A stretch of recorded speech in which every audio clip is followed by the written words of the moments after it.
saya pernah ditanya seorang dokter, dia tanya gini, Pak Bahak, zina itu kan enak, kenapa haram? Lalu tidak enaknya zina di mana? Terus dia saya tantang, andai kan zina wajib kamu bingung, kok bisa?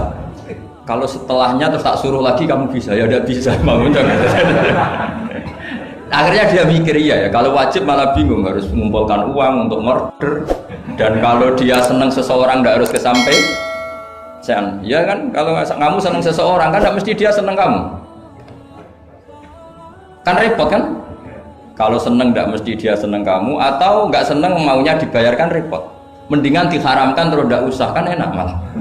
Tidur di kamar happy santai, syukur-syukur itu terganti oleh sujud, oleh munajat, oleh kesenangan-kesenangan yang religi. Misalnya maling diharamkan ya enak, kalau kita boleh maling malah digebuki orang malah repot. Barokahnya diharamkan dia dapat pahala, tidak digebukin orang gitu. Sama, jadi perlu membuat argumentasi agama itu penting. Selama ini ada kesolehan amatir, itu yang sering saya kritik setiap saya ngaji itu, kesolehan apa? Amatir. Misalnya gini, kadang-kadang orang ngeluh gini, Islam itu repot, mau kebar gak boleh, mau bebas gak boleh, andai kan boleh semua kan enak. Pertanyaannya adalah, ketika boleh semua, apakah lembaga maksiat ini tidak ada aturan? Kan tetap ada aturan. Boleh pakai kalau bayar, itu aturan enggak? Aturan. Kalau yang cantik mahal, kan aturan. Kalau homer atau arak yang enak mahal, kan aturan. Artinya gini, di tempat yang maksiat pun banyak apa? Aturan. Kenapa aturan di tempat maksiat kamu anggap kebebasan, sementara agama ngatur kamu anggap pengekangan? Nah, ini namanya soleh amatir, apa? Soleh amatir itu yang latihan soleh. Tapi kalau solehnya sudah lama, kayak saya ini masuk soleh sudah lama, tidak tahu saya. Dari Gus Bak Syukur yang nggak seneng namanya akan komentari ujub, ya sudahlah itu biasa manusia seperti itu. Seperti sama merengut, yang seneng akan bilang pemikir serius, yang nggak seneng kok merengut aja. Orang ita itu ya gitu, yang seneng bilang wah itu sibuk ngalor ngidul gitu. Yang nggak seneng kan bilang wah ita itu. Jadi itu kan nggak usah dipikir lah, komentar orang itu nggak usah dipikir. Jadi ini penting saya utarakan.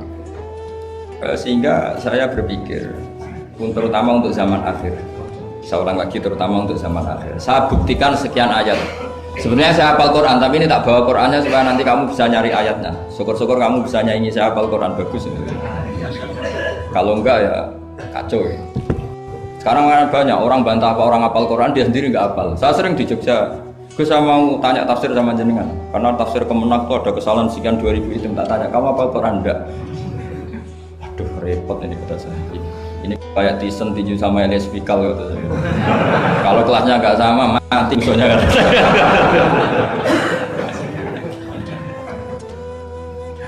Karena bukan karena ini keangkuhan, tapi proporsional apa? Proporsional. Saya cerita yang ringan-ringan saja, sebagaimana sanad saya dari guru-guru saya ialah Rasulullah SAW. Agama itu dimulai dari kesenangan, happy, farah kalau dalam bahasa Arab al-farah. Ayatnya jelas, kul bi fadlillah wa bi rahmati fa bidzalika falyafrahu. Ingat Muhammad dengan fadl Allah, anugerah Allah dan rahmatnya, kemudian dengan itu kamu harus senang. Sehingga dengan senang kepada Allah dan Rasul itu nikmatnya Masya Allah. Andai kan senang itu bisa ditakar, orang yang sedang tahajud menangisi dosanya plus menangisi nasibnya kalau di perantauan ini. Itu senangnya sama orang yang sedang dugem itu mesti kalah, mesti senang yang sedang tahajud. Karena orang-orang maksiat itu sebenarnya orang-orang susah.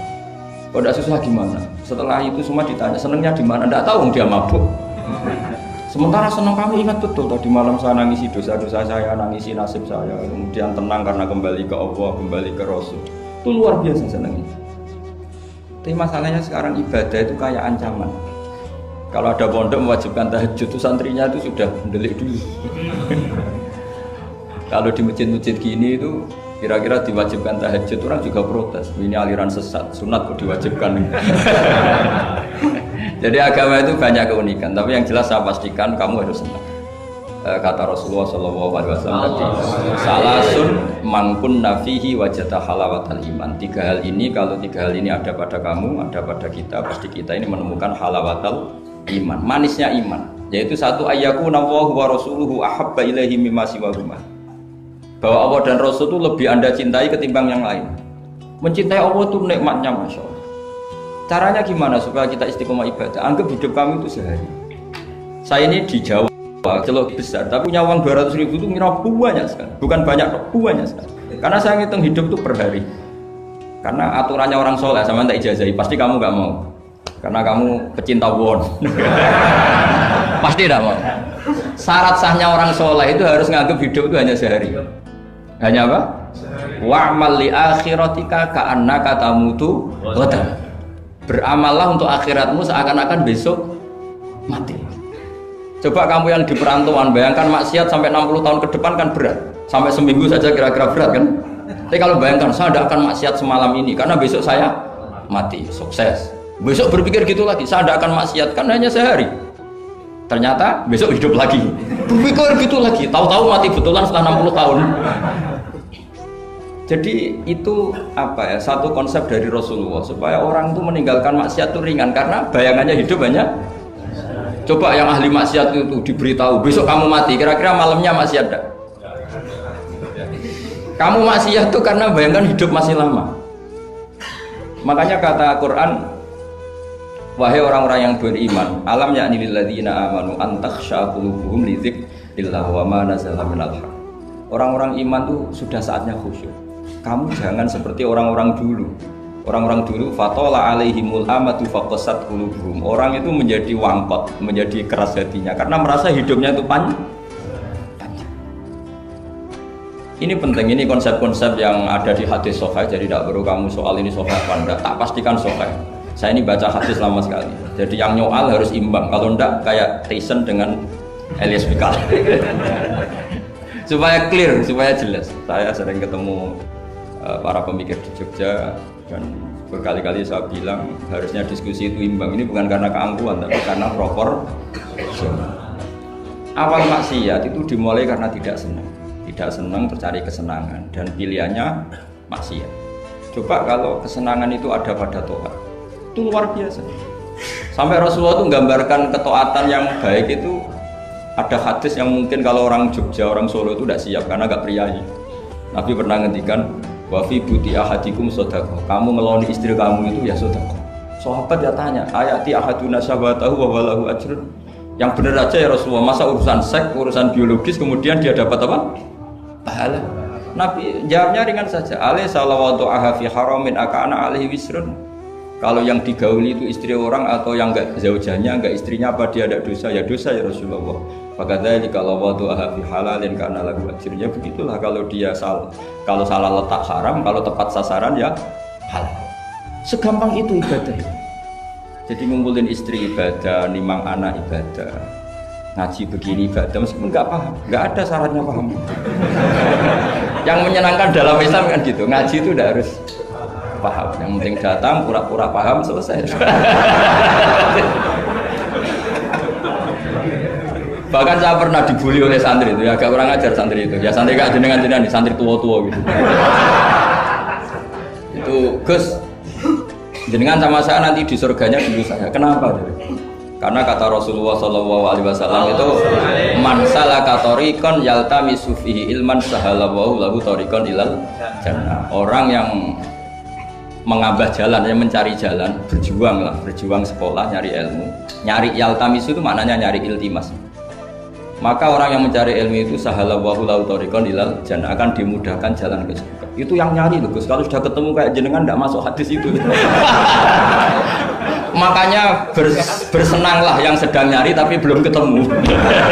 Karena hadis itu untuk yang masih mencari. Itu pasti sampean enggak saya. Wah saya mikir, wah ini nyari hadis apa yang bela saya. Karena hadis ini itu tidak mihak saya, nggak mihak yang sudah ketemu. Yang namanya nyari kan belum ketemu, maka bergembiralah yang nyari ilmu udah alim-alim. Karena syaratnya, ya kan? Man salaka tariqan yaltamisu fihi ilman sahalallahu lahu tariqan ilal jannah. Siapa yang berjalan atau menempuh satu perjalanan mencari ilmu. Di mana-mana mencari itu sudah ketemu belum?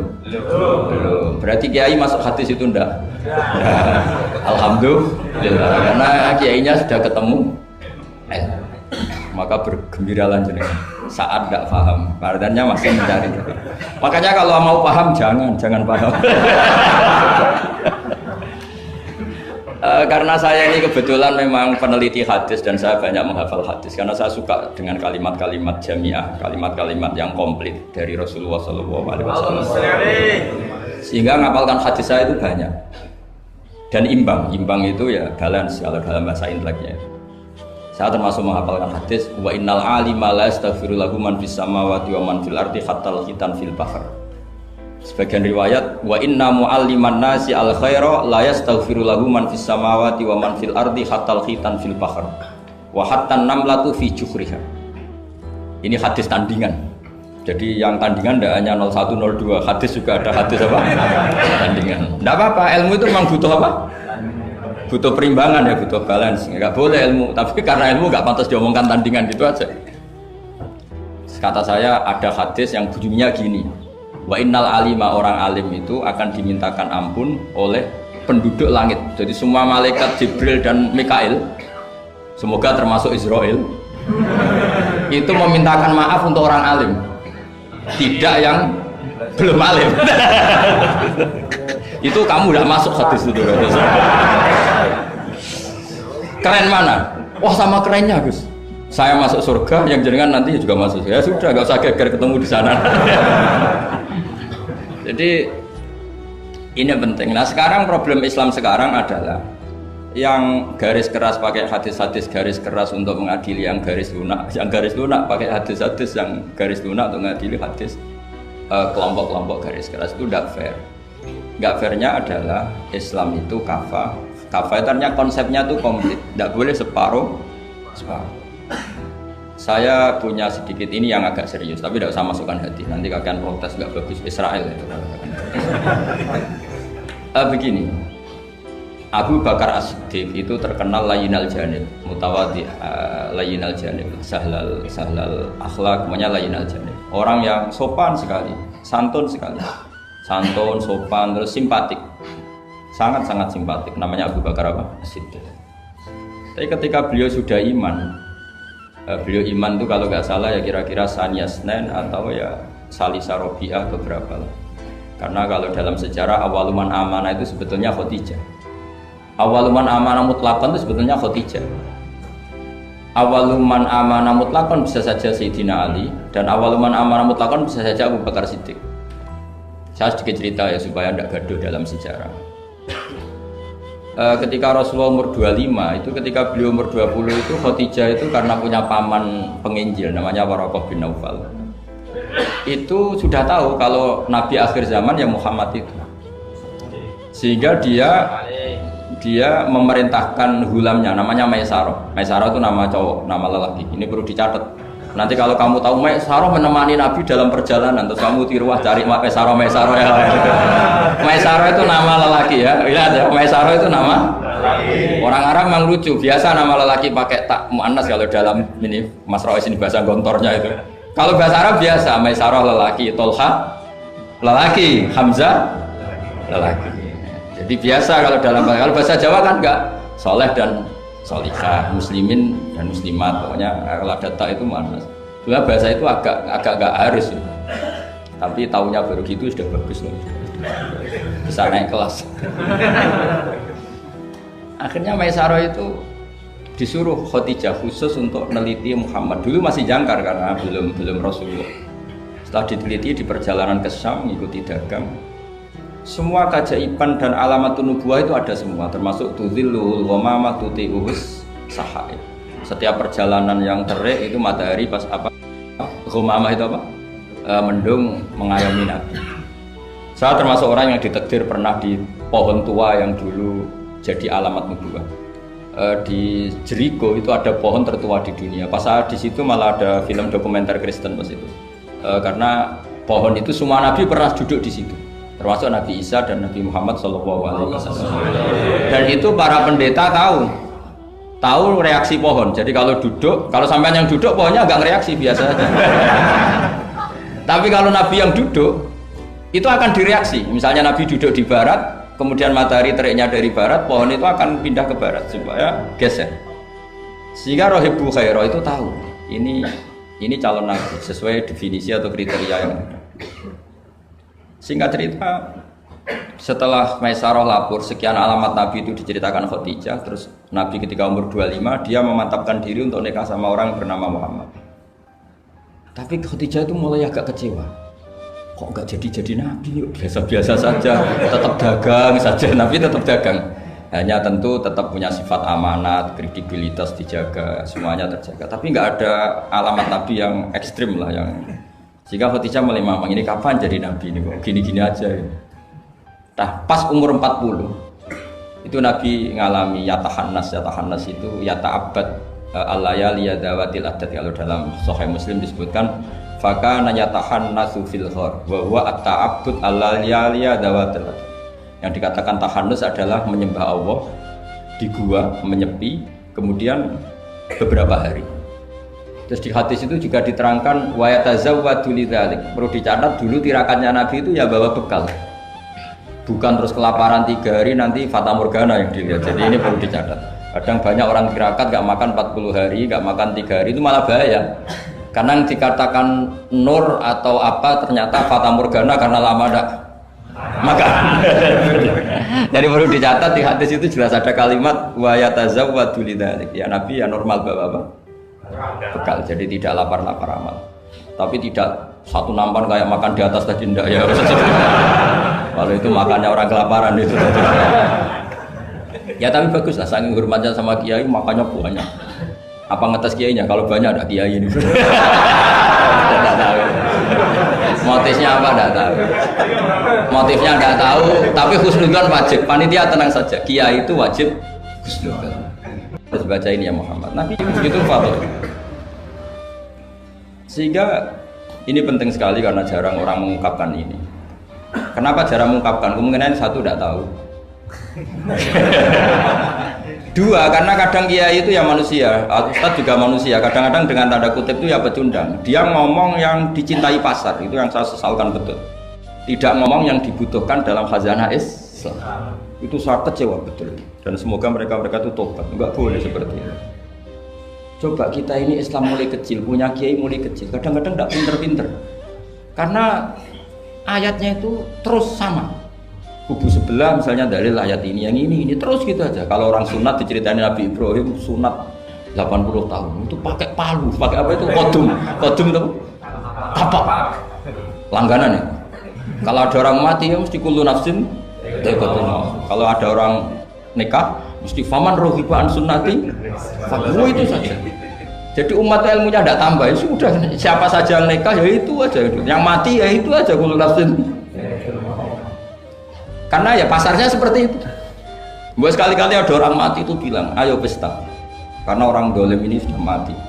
Ngurangi beban bumi. Ngurangi beban apa? Syukurilah kematian orang fasik ini. Itu nggak disangoni sampai. Sudah ada disangoni, dibenci keluarganya, ya enggak? Ya daripada gitu yang umum saja kullu nafsin maut. Kematian adalah mauidhah, kafa bil mauti waidun. Cukup mati sebagai nasihat, ya ikut pasaran saja karena itu yang menghasilkan pasar. Tapi resikonya itu ilmu itu tidak tambah apa? Tambah. Ini kritikan saya, semoga ini membantu ya supaya ustadz-ustadz itu kalau ngaji itu mikir yang dibutuhkan umat, jangan permintaan pasar, itu udah bagus. Saya datang ke sini juga bukan karena undangan. Saya yang bilang saya tanpa diundang pun datang ke Korea karena saya ingin sujud di bumi ateis supaya nanti keren. Keren betul, sampean tuh keren betul sujud di bumi. Wah itu pol kerennya tuh, hebat. Kalau sujud di Mekah, Medina, di Indonesia itu kan wajar. Ini sujud di bumi. Jadi kalau kamu ditanya, saksinya siapa kalau kamu sholat di Gonjong? Tawa ini yang ini? Hasan. Yang seru yang apa? Enggak yang lain yang GG. Gonju itu apa? Semua. Sama lagi. Itu malaikat mesti itu apa itu? Parah lagi kalau ditanya, sujudnya di mana? Di kamar mandi. Karena kalau pas kerja kan hanya dikasih waktu berapa? 5 menit dan itu pura-pura di kamar mandi. Keren nggak?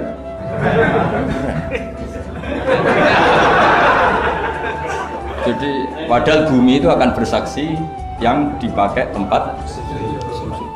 Itu paling keren mesti yang Korea. Apalagi yang pas kerja. Kalau di sini kan masjid masih normal. Kalau pas kerja kan di kamar mandi. Iya di pabrik ya maksudnya. Oh iya, iya. Jangan yang priai yang itu, yang nggak priai itu. Di gudang ya. Ya. Di mana Pak? Sampai mesin deh. Ayo, mesin sebagai saksi. Ya bagus. Saksinya apa? Aku buta gitu. Yang jelas jangan kerja di pabrik salib. Saksinya apa? Kerjanya bikin apa? Pas waktu sholat. Saksinya apa? Itu. Bisa berhadapan-hadapan itu saksi sama yang disaksikan. Begini ini intermezzo saja tapi betul. Jadi kemudian Khadijah, kembali ke Khadijah tadi. Rasulullah itu nggak bisa baca. Walhasil akhirnya ditakdir bisa. Saya mengatakan bukan karena belajar, ditakdir bisa. Karena syaratnya Nabi itu harus ummi. Ummi itu keibu-ibuan. Tapi Nabi itu uniknya begini. Justru beliau ngira itu malakul maut. Jadi pulang itu yarjufu fuadu. Dia gemeteran sekali. Nangis pulang itu yarjufu fuadu nangis. Terus bilang ke Khadijah zamiluni zamiluni. Coba saya kasih selimut. Kalau dalam bahasa Arab itu boleh khitab sama perempuan itu pakai ya mu'annas sama khotoba atau pakai mudzakkar ghaib, mudzakkar mukhatab jamak, tapi niatnya ahli. Jadi kalau orang Arab bilang normalnya kalau perempuan kan zamilini karena khitabnya satu yaitu Khadijah. Tapi Khadijah itu nama ahlun, nama keluarga, sehingga dalam bahasa Arab juga boleh zamiluni apa? Pakai khitab apa jamak mudzakkar. Khadijah terus dikemulin. Di mana-mana namanya ketakutan itu ya dikemulin. Dan di mana-mana kalau ketakutan itu cari istri. Yang bayang di perantauan ya kalau ketakutan. Nggak usah lah banyak menyinggung orang. Pokoknya seperti itu. Sunnah manusia apapun hebatnya kalau ketakutan itu nyari istri. Jangan bahasakan nyari perempuan, nyari istri ya. Garisnya jelas ya. Kalau ketakutan nyari apa? Istri. Nyari istri apa nyari perempuan? Istri. Alhamdulillah. Pos akhirnya dikemulin sama Khadijah. Ada apa? Oh saya tadi ketemu malakul mauti gini-gini. Khadijah tuh senangnya bukan main. Ini yang saya tunggu. Hampir saja saya putus asa. Takut kamu nggak jadi nabi ya? Terus tanya Khadijah, lalu sifatnya orang tadi kayak apa? Oh gini. Oh ya besok ikut saya. Didatangkan ke Waraqah bin Naufal. Dalam Bukhari disebutkan wa kana imro'an tanassara fil jahiliyah wa yaktubu minal injil masyaallah ayaktub. Waraqah bin Naufal itu penginjil. Dia menerjemah Injil dari bahasa Ibrani menjadi bahasa apa? Arab. Ketika Rasulullah ditanya, "Ma ra'aita itu? Madza tara? Apa yang kamu lihat?" Terus Nabi cerita. Terus kata Waraqah bin Naufal, "Hadan namus alladzi ja'a bihi Musa." Bahasa lainnya malak itu namus. Hadan namus alladzi ja'a bihi Musa. Uniknya itu tahun awal nubuwah, ya tahun awal apa? Itu uniknya Waraqah itu bilang begini. Ini Waraqah bin Naufal bilang gini. Doakan saya ini masih hidup. Khina akhrajaka qaum, ketika kaum kamu ngusir kamu. Kagetnya bukan main Rasulullah, karena Rasulullah itu figur yang menarik, yang simpatik. Beliau putra tokoh, Muhammad bin Abdullah bin Abdul Muttalib bin Hashim, tokoh yang sangat dihormati. Beliau tidak punya kasus, beliau tidak orang yang dibenci, beliau orang yang sangat menarik. Kenapa harus ngalami diusir? Maka Rasulullah tanya, awamu khrijiyahu, masa betul umat saya mau mengusir saya? Tapi siapa? Waraqah tetap bilang, ya letani fiyajat anhina akhrajaka qaum. Doakan semoga saya ini masih kuat ketika engkau diusir kaum. Ini sekalian latihan bahasa Arab karena sama namanya latihan bikin mesin saja ini ambil alatnya bahasa Arab. Bahasa Korea ya. Akhirnya kata Waraqah bin Naufal, tidak ada orang yang alami seperti kamu kecuali pasti akan diusir. Falam yalbas yasiron illa antum. Terus kemudian Waraqah tidak lama kemudian meninggal. Ya, yang penting dari ini semua apa? Waroko itu membaca kriteria para nabi itu pas sekali dan akhirnya tahun 13 nubuwah Rasulullah ngalami diusir. Kan beliau hijrah itu 13 tahun dari nubuwah, kira-kira umur 53 berapa? Tapi Waroko sudah mengatakan itu di tahun pertama Rasulullah menjadi nabi, karena definisi nabi itu harus pernah diusir. Maka kalau sampai ngalami diusir oleh nasib itu ya ada alamat. Cuma itu udah alamat nubuwah, alamat terlantar. Jadi itu bedanya. Karena yang nabi sudah ditutup, nggak ada peluang lagi. Jadi, nah. Khadijah itu masih nggak terima, padahal beliau sudah mendapat sekian alamat. Tadi tudzilluhul ghamamah tuti'u sahab, ada sekian alamat. Tesnya sudah lulus semua. Rasulullah tadi Maisarah menyaksikan apa, dinaungi oleh apa? Mendung tadi, macam-macam. Khadijah itu masih dengan tanda kutip masih agak-agak beli, masih cari definisi yang ini agak absurd lah. Kata Khadijah gini, ya Muhammad, ya Rasulullah, kalau kamu kedatangan teman kamu itu, kalau bilang sohibuka, nanti cerita ke saya. Ya kata Nabi. Nabi itu lugu, nggak ngerti kalau itu dites. Ya kata. Suatu saat Jibril datang ke Rasulullah. Ini malak, ini Jibril, ini teman saya datang. Ya Nabi kadang istilahkan Jibril itu temannya. Ini teman saya datang. Oh ya. Terus Khadijah dekat Rasulullah, pas Rasulullah agak-agak dipangku manja. Fakasyafat an auratiha, sebagian auratnya Khadijah itu dibuka. Sama enggak usah bayangkan kelihatan apanya itu. Makanya saya bilang agak absurd. Ya kira-kira pupunya saja lah yang lebih mudah. Tidak lebih dari itu, jangan macam-macam. Akhirnya terus ditanya, Khadijah tanya, temanmu masih? Enggak, lari. Hanya Khadijah ditutup lagi. Khadijah nggak tahu ada Jibril, nggak tahu. Ditutup lagi. Sekarang temanmu di mana? Oh sekarang datang lagi.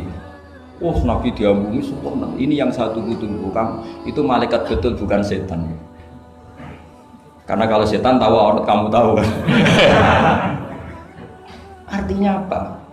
Dalailun nubuwah itu dikaji sedemikian rupa oleh Khadijah karena beliau ponakan dari penginjil, yaitu Waraqah bin. Tentu zaman itu Injil masih orisinil, bukan kayak yang sekarang Lukas Matius. Tentu jadi Injil di sini bukan konotasi yang muharraf, yang apa? Enggak orisinil ya, tentu yang masih apa? Orisinil. Jadi semuanya mengarah ke pembenaran terhadap kenabian Rasulullah Muhammad SAW. Jadi Khadijah tambah mantap. Jadi Nabi dites ini ada tahu ya lugu saja, temanmu masih lari. Terus setelah ditutup lagi, temanmu ada. Oh iya ya sekarang ada lagi. Wah ya Nabi betul. Absyir ya Muhammad, kamu harus senang, itu malaikat betul. Kalau setan tidak seperti itu. Oh, kalau ada orang senangnya bukan main. Nah, melihat awal, saya ulang lagi ya, melihat awal dialek kenabian itu hanya dengan Khadijah karena dia keluarga terdekat beliau. Maka sebetulnya awaluman amanah mutlakon itu sebetulnya itu hampir semua ulama bilang itu Khadijah, bukan Abu Bakar. Tapi melihat peran Abu Bakar yang begitu sentral dalam mengawal Islam, orang bilang Abu Bakar. Melihat Sayyidina Ali teman kecilnya Rasulullah, orang bilang Ali. Sehingga berjanji itu, kitab berjanji itu, maulid itu kan sebenarnya kitab sejarah normal biasa, kitab akademik sebetulnya, bukan kitab mantra, kitab akademik. Beliau kalau ngendikan tuh awaluman amana minar rijal Abu Bakar, wa minan nisa Khadijah, wa minas sibyan Ali, wa minal mawali Zaid, supaya semua kelompok terwakili, semua kelompok. Karena kalau yang pro Abu Bakar dibilang awaluman amanah Khadijah itu merengut ya. Yang bener aja kayaknya Abu Bakar. Yang pro Khadijah kalau dibilang Abu Bakar juga merengut. Yang pro Ali juga demikian. Akhirnya di tengah-tengah awaluman amana minar rijali Abu Bakrin, wa minan nisa Khadijah, wa minas sibyan Ali, wa minal mawali Zaid bin Harisah. Pertama orang iman dari golongan lelaki tua, rijal lelaki tua, lelaki berumur itu Abu Bakar. Dari perempuan Khadijah, dari anak kecil Ali, dari mawali budak dimerdekakan. Jadi itu sudah cara bahasa Arab itu takbir itu redaksi yang agak-agak ngeles. Jadi seperti ginilah, pendiri masjid As-Siratal Mustaqim itu siapa? Yang pertama punya ide tentu sebenarnya yang pertama, tapi kan ide tok belum terrealisasi. Nah, nanti yang pertama terrealisasi pondasi juga pertama. Tapi yang benar-benar mulai dipakai Jumatan itu juga pertama lagi lah, supaya agak sensitif kita ini harus minta pertama semua, mau tidak mau kan kita harus ngomong awaluman bana hadal masjid si'a, tapi dulu belum ada ya bana ide. Wa awaluman misalnya pembalataan batu pertama waktu al-hijarah awalan ini, wa awaluman sing jadi imam ya ummu hadal masjid fil jum'ah ini. Lah yang sampean wa awaluman ngerameni ibu masjid. Sudah gak apa-apa, yang penting awaluman apa? Masuk kategori awal. Nah ini penting saya terangkan. Kembali ke Abu Bakar. Abu Bakar itu layyinal janib, orang yang sopan. Dan itu bagus, tentu sopan itu bagus. Layyinal janib bagus. Tapi masalahnya Rasulullah itu dikepung preman-preman yang ganas. Yaitu Abu Lahab, Abu Jahal, Walid bin Mughirah, Wa'il bin semuanya preman yang ganas. Bukan sekedar kafir tapi ganas terhadap umat Islam. Mereka penyiksa-penyiksa ulung, termasuk akhirnya ada yang mati syahid, awalul syahidin fil Islam, yaitu Ammar bin Yasir. Tapi yang bapaknya bukan Ammarnya, siapa? Yasirnya sama istrinya namanya Sumayyah. Makanya saya tadi ngaji di masjid Ammar bin Yasir itu ngaji yang paling tidak guyon, karena masjid itu didesain untuk mengenang Ammar bin Yasir.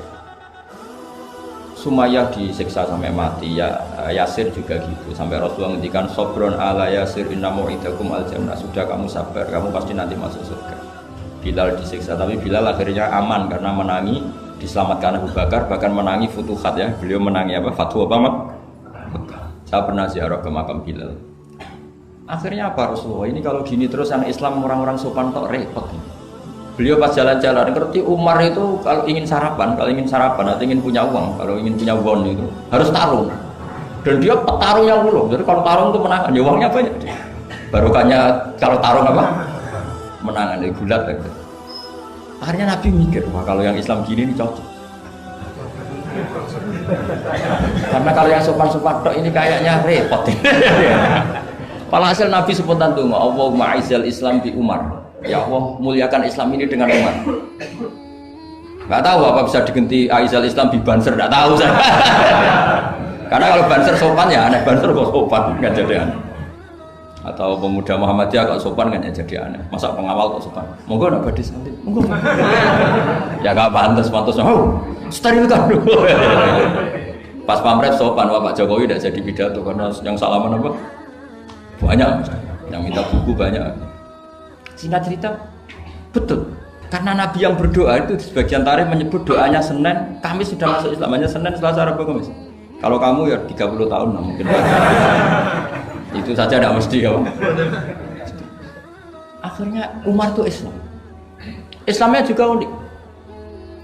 Dia mau mencari Muhammad, masih jangkar, kalau manggil masih jangkar, belum Rasulullah.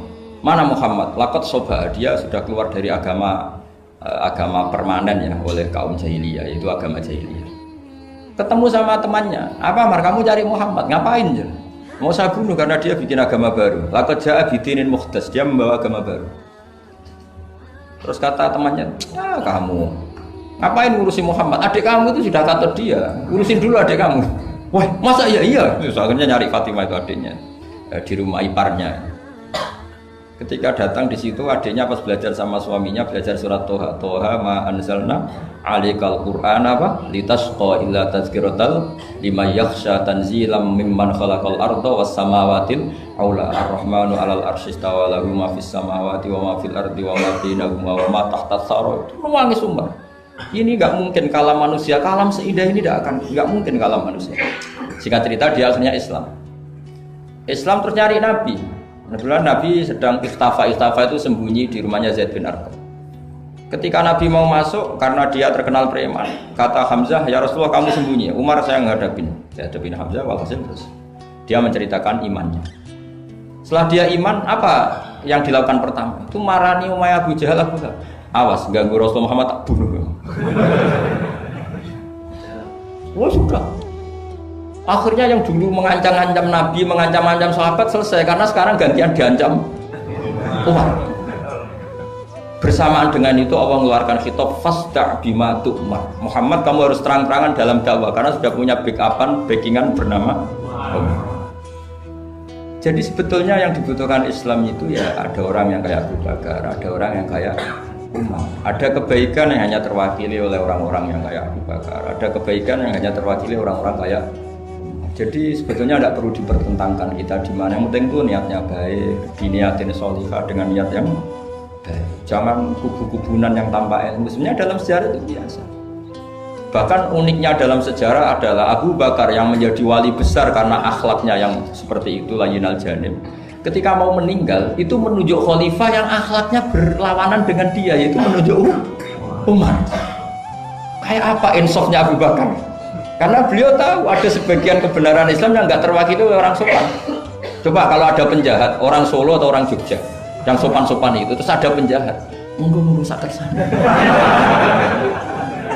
Tapi sebaliknya penerima tamu terus orang Batak ngangkat penerima tamu dari orang Batak atau orang Madura, tamunya lari ya. Mau apa? Jangan kacau. Artinya gini loh ya. Ya kalau ngadepin penjahat mungkin pas orang Madura, kalau penerima tamu pas orang Solo. Ya proporsional saja lah, tidak usah memaksakan. Paham tuh ini dong ya? Clear ya? Ya clear ya? Jadi hidup itu proporsional saja. Ya coba saja, punya acara keren terus penerima tamunya Madura, Batak, apalagi yang keras-keras. Medan.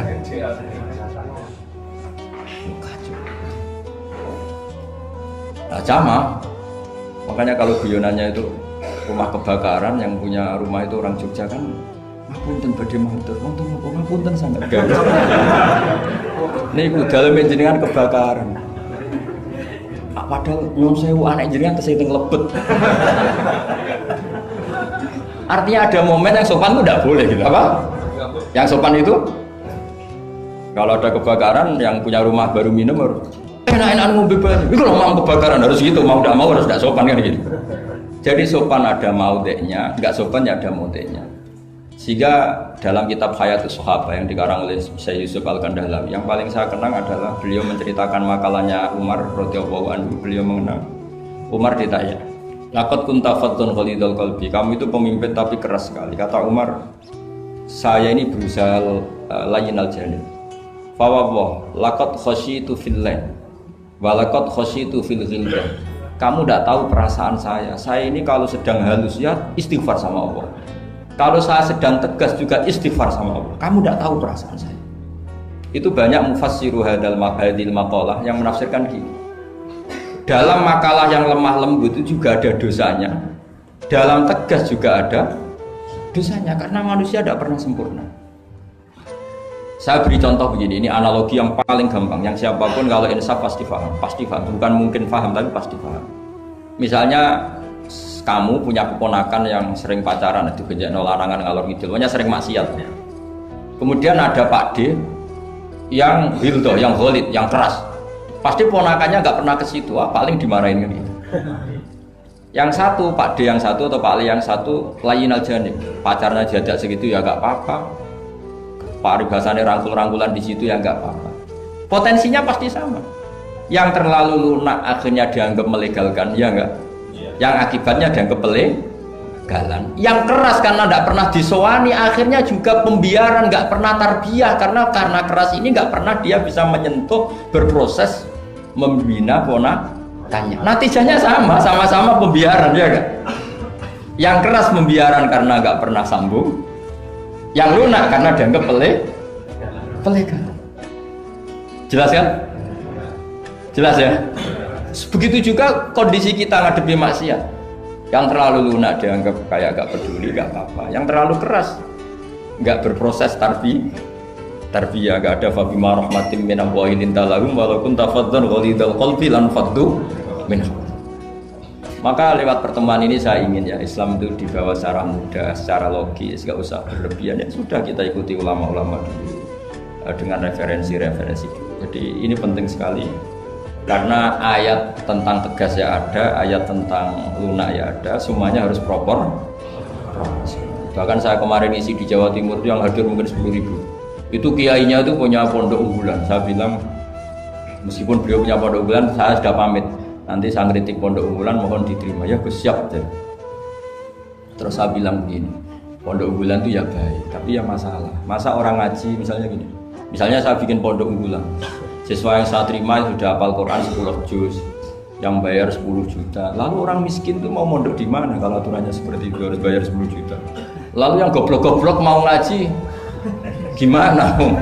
Harus hafal 10 juz. Makanya aneh, pabrik-pabrik aneh. Menerima yang sudah pengalaman kerja. Sudah pengalaman kerja ya tidak ngelamar, sudah punya pekerjaan. Di mana-mana nyari kerja yang belum. Aneh-aneh saja. Nah, saya kemarin ngaji di UI juga bilang gitu, kampus-kampus itu baik karena bikin standar ini SAG, ini MA, ini dokter. Tapi andaikan semuanya belajar Islam lewat kampus, masa ingin belajar Islam harus kuliah dulu? Lalu Mbah kalau belajar Islam gimana? Ini barokahnya kiai-kiai yang nggak punya gelar di musola, kadang santrinya datang, kadang nggak jelas lah pokoknya. Tapi bagus, siapa saja bisa belajar kapan? Coba kalau pendidikan Islam hanya ada di kampus, mau belajar saja harus kuliah dulu. Yang tua-tua nggak bisa belajar. Coba kalau semua lembaga pendidikan itu kayak pondok-pondok besar yang pakai persyaratan, mau ngaji daftar dulu, silakan ke sekretariat. Sudah diselesaikan administrasinya. Maka bergembiralah kiai-kiai musola yang tidak bersertifikasi itu karena konsultan Islam sing on time setiap saat. Ya itu barokah. Apalagi santri-santri yang goblok itu barokahnya luar biasa. Betul. Saya itu punya sekian santri yang dulu teman saya, kelihatannya goblok, tapi manfaatnya luar biasa. Cuma dia kagum sama saya karena saya korban jadi konsultannya dia. Dia tuh di pedalaman Kalimantan, di tengah hutan. Ya kalau dulu mungkin oleh pemerintah disebut illegal logging, tapi dulu. Ya dia nggak nyuri, karena perasaannya orang sana ya milik wilayah, dia ikut orang sana. Terus singkat cerita, orangnya hanya kadang 20, terus tanya, dulu nggak ada HP, Gus saya ini hanya 20 orang di tengah hutan, Jumatan enggak? Saya bilang menurut fikih Syafi'i tidak wajib karena hanya 20, tidak 40, tapi kalau ini duhur ya nggak apa-apa kata saya. Enggak, Gus kalau diajak duhur nggak mau, Jumat kok duhuran gitu. Masyarakatnya ya lucu. Oh ya nggak apa-apa Jumatan, tak carikan madhab kata saya. Saya kan kebetulan ya mengkaji al-madhaibul arba'. Singkat cerita begini, natijahnya apa? Kadang kita yang pinter, yang LC, yang doktor, itu dakwah kemudian nyun sewu dengan tanda kutip mendapat honor. Sementara yang goblok, kadang itu karena nggak ada tanah wakafnya, tanahnya diwakafkan, punya uang diberikan. Intinya itu kadang yang goblok menjadi pendiri masjid, kadang yang pinter mendapat bisaroh dari uang kas masjid. Artinya introspeksi saja, meskipun itu halal, meskipun itu halal, tapi kita introspeksi. Ini pentingnya selalu kita berdoa Rabbana dzalamna anfusana wa lam taghfir lana. Lo pernah nggak saya disuani orang juara MTQ terus mendapat umroh? Dia bangganya bukan main. Saya ini kiai sering ada yang suami saya bilang gini, kamu umroh saya senang. Bagaimanapun ini prestasi karena barokahnya Quran. Tapi kamu juga harus hormat sama kiai musola. Itu mulang Quran puluhan tahun tidak pernah dapat hadiah. Coba hafal Quran kemudian lanyah dan dapat hadiah umroh itu kan cara bahasa agamanya manfaatuhu maksurah. Manfaat umroh itu kan hanya untuk dia. Tapi kiai yang mulang di musola-musola ngajar 10 tahun berapa ratus orang yang bisa baca Quran karena dia, tidak ada yang ngasih hadiah umroh. Kira-kira fadhoilnya, keutamaannya indallah utama mana coba? Ini minterkan orang banyak tanpa hadiah, ini pinter dadakan lewat lomba lagi dapat umroh. Tentu kita tidak mengharamkan itu, kita respect gak masalah. Tapi kalau kumo luhur salah lawan pasti. Karena kalau kumo luhur nanti menafikan keistimewaan orang-orang yang istiqomah mengajar. Jadi kita fair saja. Ini juga penting untuk Syiah, ya supaya anak-anak semangat ngapalkan. Tapi jangan lupa yang sedang ngajar-ngajar yang nggak jelas tadi. Yang muridnya kadang 3, kadang 2, tak tanya, Pak ya yang ngaji berapa? 10 Gus. Nah, yang datang 2 ya biasa gini Gus. Kadang 2, kadang 1. Ya seperti di sini di perantauan, jamaahnya pasti tidak istiqomah, tak jamin itu. Jadi tidak usah saya tanyakan itu sudah pasti. Jadi jamaah itu nomor 2, nunggu pas nganggur liburan kan gitu kan. Jadi saya mohon beragama itu biniyatin sholihah. Ijazah bapak saya ke saya itu yang berulang-ulang tadi. Sementing hak kowe duwe qalbin salim. Makanya kata Allah, zaman itu ilaman atau waha bi qalbin salim. Yang selamat di hari mahsyar itu hanya satu orang yang sowan Allah bi qalbin salim, dengan hati yang selamat. Hati yang selamat itu melihat kubu lain ya dengan insaf. Ya melihat yang kunut ya biasa, tidak kunut biasa itu masalah khilafiyah biasa. Dulu itu Imam Abu Hanifah tidak pernah kunut. Jadi tidak kunut itu bukan mazhab Muhammadiyah, mazhabnya Abu Hanifah. Muhammadiyah tidak mujaddid juga tidak mujtahid. Yang kunut juga bukan mazhab Hasyim, mazhabnya Imam Syafi'i itu dulu ya biasa. Imam Syafi'i itu kalau Jumatan di Masjid Abu Hanifah ya nggak kunut. Ketika ditanya 5 dalam taklid, waqad qulta bisunniyati. Kenapa kamu tidak kunut padahal kamu berpendapat kunut itu sunnah? Jawaban Imam Syafi'i, adaban ma'hadal imam. Saya sungkan sama imam. Padahal Imam Abu Hanifah waktu itu sudah wafat, hanya makamnya. Dulu itu biasa sekali karena apa ya? Karena mereka pandangannya luas. Apa? Pandangannya.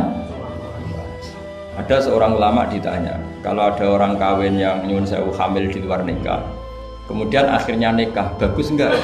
Saya ulang lagi, enggak usah aku tertawa, awas kalau tertawa. Ada orang hamil di luar, kemudian dinikahi sama yang menghamili, itu bagus enggak? Ada ulama yang bilang bagus lah. Kan kaget ulama yang garis keras ya. Bilang-bilang dirajam atau dipukulin kayak kira-kira kan pikirannya gitu karena suka ngadili orang ya. Ini ada di kitab Mizan Kubro. Kalau nggak percaya lihat di kitab Ikhtilaful A'immah Rahmah. Karena cara berpikir sederhana. Terus dia punya riwayat dari Rasulullah SAW yang ngomentari seperti itu, jawabannya begini. Qad kharaja min sifahin ila nikahin. Saya ulang lagi. Qad kharaja min sifahin ila nikahin. Berarti dua orang itu telah keluar dari tradisi kumpul kebo menjadi tradisi nikah. Misalnya malam ini dia masih kumpul kebo, terus paginya nikah, malamnya lagi kan sudah sah. Artinya apa? Dia keluar dari tradisi sifah, sekarang ke tradisi nikah. Artinya melihatnya masa depan saja, tidak usah lihat masa belakang. Jadi ulama ya ringan saja. Ya ada ulama yang tetap marah. Susah apa sih langsung kawin disik-disik, ngapain baru setelah itu kawin?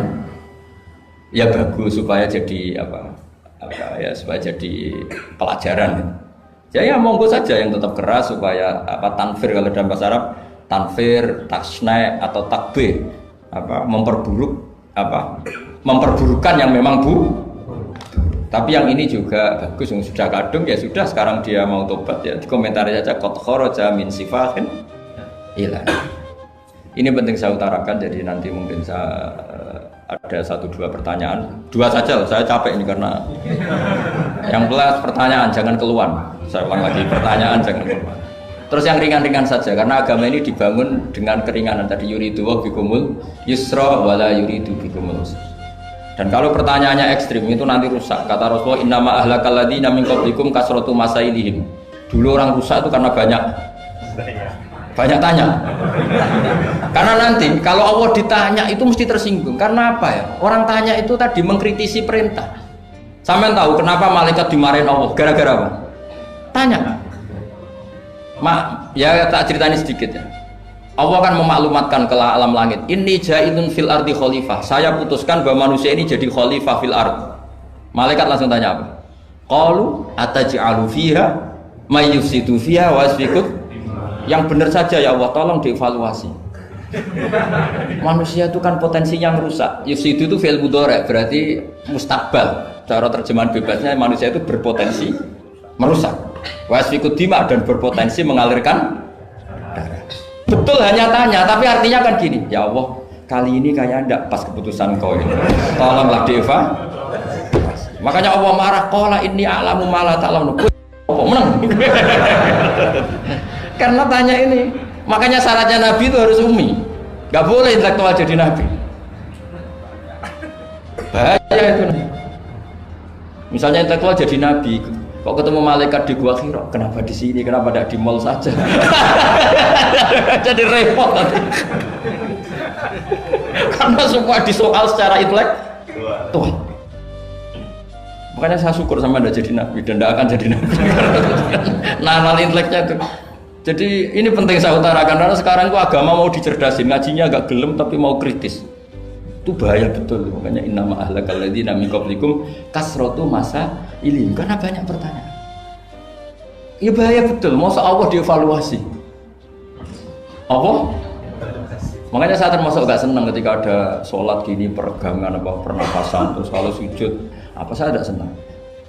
Sehingga seneng saya gini, nanti sholat lama-lama fungsinya kayak senam yoga. Gini saja, semua yang diperintahkan Allah pasti ada hikmahnya, saya yakin ada hikmah. Tapi tidak usah hikmah ini jadi tujuan. Kalau nanti jadi tujuan, terus orang bilang gini, itu sholat terus sakit, yang nggak sholat sehat, habis kamu. Ya kan? Tapi kalau ada orang tahu hikmahnya gini untuk apa, narik nafas atau apa yang gini, ya monggo lah sauni-unimu, ya nggak apa-apa lah seperti itu. Tapi kalau jadi tujuan, jadi ya sudah, yang benar sholat itu apa? Sholat itu bukti ketundukan sama Allah Subhanahu wa ta'ala. Wasjud waqtarib, kalau berani sujud berarti insya Allah dekat sama Allah. Karena itu bentuk tawadhu, bentuk tadzallul, bentuk ubudiyah. Fadkhuli fi ibadi wadkhuli. Lalu kok terus dianalisis ini fungsinya gini, wah repot. Lah nanti kalau ada senam yoga tandingannya lebih efektif. Saya jantungan, sujud kok nggak ngefek, tapi setelah ikut yoga kok ngefek. Saya loh ya, orang boleh nggak berpendapat sependapat sama saya, tapi kalau nggak sependapat keterlaluan, yakin. Karena dari saya jelas yang namanya wasjud ya Pak. Udah ada di hadis di Quran, wasjud wa tashu, atau sujud dan kamu menjadi nggak ada yang ada ya wasjud. Saya kira demikian. Assalamualaikum warahmatullahi wabarakatuh.